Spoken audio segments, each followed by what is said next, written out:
হরে কৃষ্ণ দিয়ে আজকে শুরু করলাম সকালটা। তো সকলকে গুড মর্নিং। আর উত্থান একাদশীতে সকলকে জানাই অনেক অনেক ভালোবাসা। তো আজকে আমাদের উত্থান একাদশী। আর উত্থান একাদশীতে দেখো সকালে বাবু আর মনির জন্য টিফিন বানাচ্ছি, দেখতেই পাচ্ছ। যদিও মনির সকালে স্কুলও আছে, তো ওটস খেয়ে যাবে আর এটাই হবে ওর টিফিন আজকের। আজকে মঙ্গলবার, তো আজকে যারা যারা উত্থান একাদশী করছো, তো আমি সকলকে বলবো যে সবাই ভালোভাবে উত্থান একাদশী পালন করো। তো ভীষণ ভালো উত্থান একাদশী, কারণ আমার তো 2 মাস গ্যাপ গেছে জানো তো। তো আমি ঠিকঠাকভাবে আর কি করতে পারিনি, সময় আর শরীর খারাপের কারণে। তো ওই জন্যে আজকে করছি, তো বেশ ভালো লাগছে উত্থান একাদশী থেকে। আর বাবুও খেয়ে যাবে। বাবু করতো একাদশী, কিন্তু এবার ও আর করলো না, কারণ ওরও একটু শারীরিক প্রবলেম আছে। তো ওই জন্যে আর বাচ্চা তো করতেও দিচ্ছি না। তো ওই জন্যে ওদের জন্য দেখো টিফিন বানাচ্ছি, দেখতেই পাচ্ছ, চিলা। তো এর মধ্যে আছে একটু ময়দা, আটা, আর তোমরা বুঝতে পারছো কি না জানি না, তো গাজরও আছে এর মধ্যে, আর একটু মশলা দিয়েই আর কি সিম্পলভাবেই করেছি, কারণ মনি তো একদমই খেতে চায় না জানো তো। তো ওই জন্যে সিম্পলভাবে করলে একটু সস দিয়ে ও খেতে ভালোবাসে, এই আর কি। তো মানে কেনা সস নয়, বাড়িতে আমি বানাই, মানে আমরা খাওয়ার মতো। তো সেই রকম সস দিয়ে আমি ওদেরকে দিয়ে দেবো আর কি, ওরা খেয়ে নেবে। তো বাইরে তো অনেক সময় রসুনও দেওয়া থাকে, পেঁয়াজ দেওয়া থাকে জানো তো, ওই জন্যে। আর অবশ্য কিনতে পাওয়া যায় যে পেঁয়াজ রসুন ছাড়া সস, তো সেটা আমি কিনিনি যদিও। তো বাড়িতেই আমি একটু টমেটো পেস্ট করে এটা করেই দিই, বেশ ভালোই লাগে আমাদের খারাপ কিছুই লাগে না, কারণ অভ্যেসের উপরেই সব কিছু সম্ভব। তো যাই হোক, দেখো সকালে তো এদের টিফিন করে দেওয়ার পরে না আমি স্নান হয়ে গেছে জানো তো আমার। তো আজকে একাদশী যেহেতু, তো সকালে স্নান করে নিয়েছি। নিয়ে এবার থেকে ভেবেছি এরকমভাবেই খুব সকালেই আমি স্নানটা সেরে নেব, অনেকটা সময় পাওয়া যায় জানো তো। তো সকালবেলা মাঝে মধ্যেই করা হয় না তা নয়। তো এবার থেকে ভেবেছি পার ডে সকালবেলাটাই করব। তো দেখো এটা আমি সাবুর পায়েস বানাবো, তো এটা বসিয়ে দিয়েছি অলরেডি, দেখতেই পাচ্ছ। আর এটা ফুটিয়ে ফুটিয়ে আমি একটু লিকুইড করব বেশ আর কি, দেখতে পাচ্ছ আমি এটা কিন্তু ফুটছে অলরেডি। তো আমি সারাক্ষণ মানে হাতে ওই মানে চামচটা দিয়েই আমি নাড়িয়েই যাচ্ছি। তো এই দেখো, আর তার মধ্যে ভীষ্ম পঞ্চক যারা জানো, তো আমি গতদিন মানে আমার ব্লগে আমি বলেছিলাম যদিও তোমাদের, যারা যারা দেখেছো তারা তো জেনেও গেছো, আর যারা দেখোনি তো আবারও বলে দিচ্ছি, আজকের থেকে না ভীষ্ম পঞ্চক শুরু। তো আজকে পদ্ম ফুল নিবেদন করতে হবে। এই দেখো আমি ভগবানের চরণে পদ্ম ফুল দিয়ে দিয়েছি অলরেডি, দিয়ে আর কালকে দিতে হবে বেলপাতা, তারপরের দিন দিতে হবে জবা ফুল, আর একদম শেষের দিন মাধবীলতা দেব। তো যাই হোক, দেখো আমি কিন্তু পায়েস দিয়েই ভোগ লাগিয়েছি, সাবুর পায়েস, যেহেতু আমরা সকালেও টিফিন করব, কারণ কাজের মধ্যে থাকতে হয়। তো ওই জন্যে না খেলে না শরীরটা বড্ড দুর্বল হয়ে যায়। তো বুঝতেই পারছো। তো আর বিশেষ কিছু বললাম না। তো যাই হোক, মানে সকালবেলা থেকেই খাওয়া স্টার্ট করব, আর কিছু ফল টল তো আছেই। আর তা না হলে না মানে না খেলে শরীরটা আরও ক্লান্তি বোধ মনে হয় জানো তো। তো আগে এই অভ্যেসগুলো ছিল বলেই এত অসুস্থ হয়ে পড়ছিলাম। তো এখন থেকে ভেবেছি যে সকালবেলা থেকেই খাবো, কিছু না কিছু খেয়েই যাব আর কি, তাহলে অসুস্থ ফিলটা কম হবে জানো তো। তো যাই হোক, আমরা এই যে পায়েসটা দেখলে আমি করছি সাবুর পায়েস, এটাই আমি ভোগ নিবেদন করে দিয়েছি অলরেডি। দিয়ে দেখো পরে তোমাদেরকে শেয়ার করলাম, দেখো আমার মন্দিরটা, আর পদ্ম ফুল দেওয়াতেই না এত সুন্দর লাগছে, তো কি বলবো তোমাদেরকে। তো ক্যামেরায় হয়তো ভালোভাবে দেখাতে পাচ্ছি না, আর সকালে তো সকালবেলাটা যেন একটু অন্ধকার হয়ে আছে।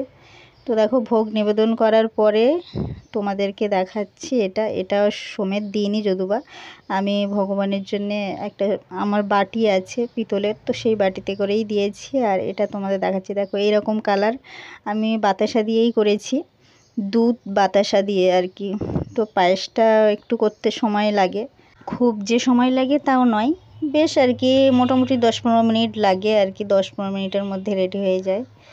তো সকলকে আবার জানাই শুভ সকাল। দেখতেই পাচ্ছ তো আমার পূজাও দেওয়া হয়ে গেছে, মণি তার মধ্যে চলে এসেছে, এই দেখো লুকোচুরি খেলছে আমার সঙ্গে। তো আমি ভোগ নিবেদন করে বাইরে এসেছি একটু, আর বাইরে এসে দেখো কথা বলছি তোমাদের সঙ্গে, বেশ ভালো লাগছে। আর আমি যে 2 মাস করতে পারিনি না, মানে 4টে আর কি একাদশী, তো মাসে 2টো করেই পড়ে। তো যারা জানো তো তাও আমি বললাম আর কি, যারা জানো না তাদের উদ্দেশ্যেই বললাম। তো ভীষণ ভালো লাগছে যেন একাদশী করে। আর যারা তোমরা যদি একাদশী করতে চাও তো করতেই পারো। আর মনি দেখো পেছন দিক দিয়ে শুধু ছোটাছুটি করছে। তো আমরা করি, তো করতে করতে ছেড়ে দিয়েছিলাম, ভীষণ খারাপ লাগছিল, কিন্তু উপায় ছিল না, শারীরিক কারণে ছাড়তে হয়েছিল একাদশীটা। তো আজকে উত্থান একাদশী করে না এত মনটা ভালো লাগছে, তো কি বলবো তোমাদেরকে, ভীষণ ভালো লাগছে আর লাগেও ভালো। একটু আর কি ঠিকঠাকভাবে চললে ভীষণ ভালো লাগে, না হলে প্রথম প্রথম আমাদেরও খুব অসুবিধা হতো। কারণ দেখো আমি 4টে একাদশী বন্ধ করে দিয়েছিলাম শুধু অনিয়মের কারণে। অনেক অনিয়মও হয়েছে আমার, আর পরিশ্রমও গেছে। তো যাই হোক, অনিয়মের পরে এখন থেকেই সঠিক নিয়ম পালন করছি। তো এই দেখো আজকে ভোগ রেখেছিলাম, দেখো ভোগ নিবেদনও করে দিয়েছি দুপুরবেলা। তো এটাই ভোগ, মানে ভগবানকে ভোগ লাগিয়েছিলাম। এর মধ্যে দেখো বাতাবি লেবু আছে, পেয়ারা আছে, এগুলো অবশ্য লাগানো হয়ে গেছে ভোগ।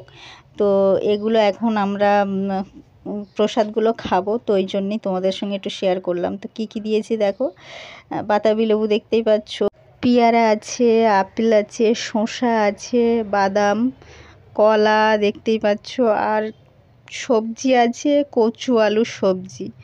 তো এই হচ্ছে। আর এবারে নারকেল রাখিনি, কারণ নারকেলটা যেন মানে আমার হাজব্যান্ডের একটু গ্যাস হয়ে যায়, ওই জন্যে নারকেলটা আর কি পছন্দ হলো না।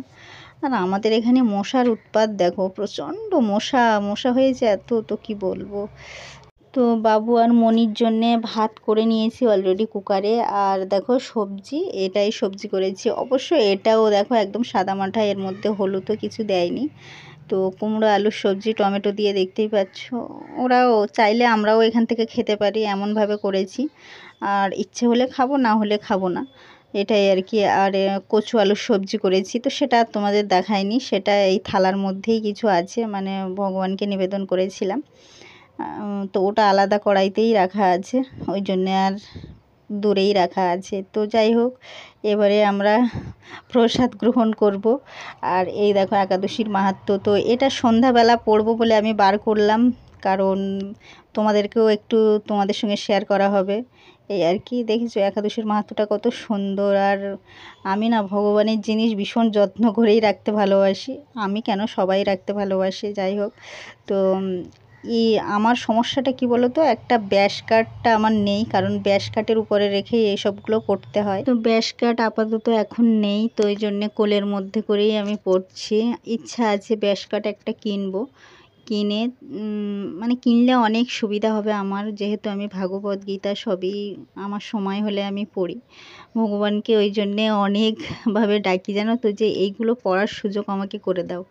কারণ এত সময়ের অভাব হচ্ছে না এখন, তো তোমাদেরকে কি বলবো, চাইলেও যেন মানে উপায় আমি খুঁজে পাচ্ছি না আর কি, এত ইচ্ছা হয় পড়তে। তো এই কোনো রকম একাদশীর দিনটা আমি জবরদস্তিভাবে সময় করে আর কি পড়ি।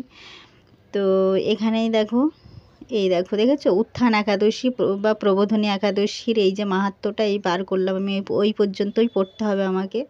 তো তোমাদের সঙ্গে শেয়ার করলাম, কেমন লাগলো অবশ্যই কিন্তু কমেন্ট করো।